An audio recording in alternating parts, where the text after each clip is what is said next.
In the quiet, misty village of Silverstream, nestled deep within an ancient forest, lived a girl named Elara. She wasn't like the other children. "Witch," they'd mutter, pulling their children closer. So, Elara learned to hide her magic, to push it down until it was a faint hum beneath her skin, a secret kept only by the ancient trees she called her friends. Life in Silverstream was governed by tradition and the looming shadow of the Gloomfang, a mythical beast said to dwell in the deepest part of the forest. Every generation, a thick, unnatural fog would descend, a sign that the Gloomfang was stirring. The villagers would barricade their homes, huddle by their fires, and offer prayers to the forest spirits, hoping to be spared. For Elara, this was more than just a scary story told by the elders. It was a tangible dread, a feeling that something ancient and powerful was awakening just beyond the village borders. This year, the fog came earlier than ever before, thicker and colder than anyone could remember. It seeped into the wooden houses, chilling everything it touched, watching the fear in everyone's eyes. A strange sense of resolve grew within Elara, but now, seeing her home, the only place she'd ever known, on the brink of destruction, she realized that hiding was no longer an option. Elara ventured into the woods, a place that had always been her sanctuary, but now it felt different, hostile. Deeper she went, her own inner light guiding her through the oppressive gloom. The plants and trees seemed to lean towards her, offering her strength. She could feel the Gloomfang's presence, a vortex of pain and anger. It wasn't just a monster. It was a wounded, corrupted spirit. Finally, in a clearing where the fog was so thick it felt like water, she saw it. The Gloomfang was larger than any story had described, a swirling mass of shadows with eyes that burned with tormented fire. It was a creature of immense power, but also immense suffering. The Gloomfang let out a roar that vibrated through Elara's bones, a sound of pure agony. It lunged, not with malice, but with a desperate, wild energy. The villagers would have seen a monster. Elara saw something else. She saw a shard of dark, cursed crystal embedded in its chest, pulsing with a sickly light. This was the source of its rage, a poison corrupting its very essence. Instead of preparing to fight, Elara stood her ground. She closed her eyes and reached out, not with her hands, but with her magic. She didn't project power or aggression. She sent out waves of calm, empathy, and a deep, pure light that she had always kept hidden inside. She poured all the loneliness she had ever felt, and all the love she had for the forest into this one act of connection.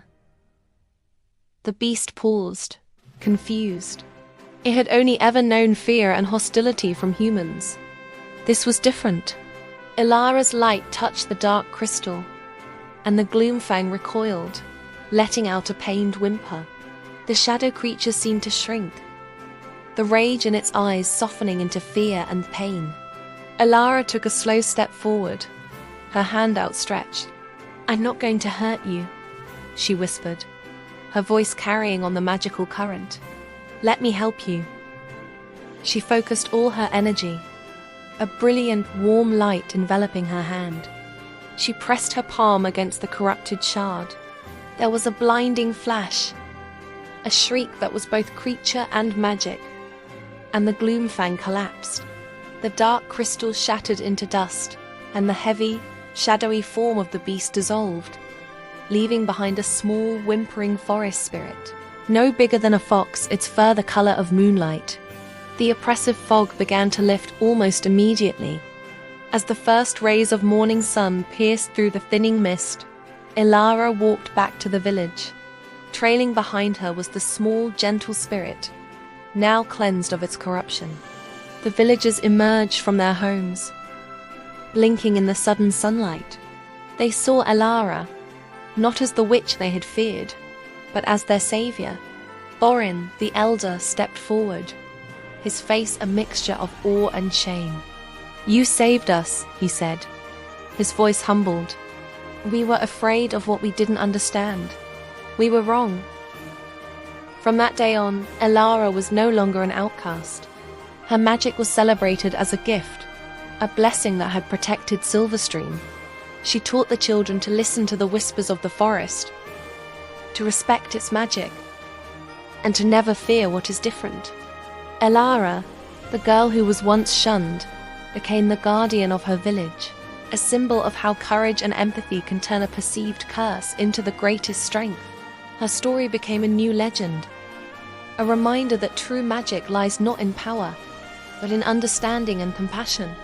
Thanks for watching, and if you enjoyed this story, don't forget to like, subscribe, and hit the bell for more. See you next time. In a village nestled deep within the whispers of an ancient forest, lived a girl named Elara. She wasn't like the others. Where they saw sunlight, she saw threads of golden magic. Where they heard the wind, she heard ancient secrets. This gift, her magic, made her an outcast. The villagers, wary of what they couldn't understand, kept their distance. Her warnings were dismissed as fanciful tales, her insights as childish games. One evening, as the sun bled crimson across the horizon, a chilling premonition gripped Elara. A shadow stirred in the depths of the forest, a presence vast and hungry. It was a beast of forgotten times, a creature of nightmare. She raced to the village square, her heart pounding against her ribs. "A beast is coming," she cried, her voice trembling. "I can feel its hunger, its rage." But the villagers only scoffed. They laughed, turning their backs on her, their faces etched with scorn. "Silly girl," one muttered, "always lost in your daydreams." Her pleas fell on deaf ears. Dejected, Elara retreated to the edge of the village, her gaze fixed on the darkening woods. She couldn't force them to believe, but she wouldn't abandon them. As night fell, a roar shattered the calm, a sound that ripped the very fabric of the air. Panic erupted. The beast had come. It tore through the outer fences, its eyes glowing with malevolent fire. The villagers' laughter had turned to screams. This was her moment. Fear was a cold knot in her stomach, but a stronger feeling burned brighter: resolve. Elara stepped forward, her hands glowing with a soft, ethereal light. The villagers watched, stunned into silence, as she raised her arms. Threads of pure energy, shimmering silver and gold, erupted from her palms, weaving into a brilliant, crackling shield between the beast and her home. The creature roared, charging, but crashed against the magical barrier. Elara gritted her teeth, pouring every ounce of her will, her very essence, into the light. She was no longer an outcast. She was their only hope. She was their protector.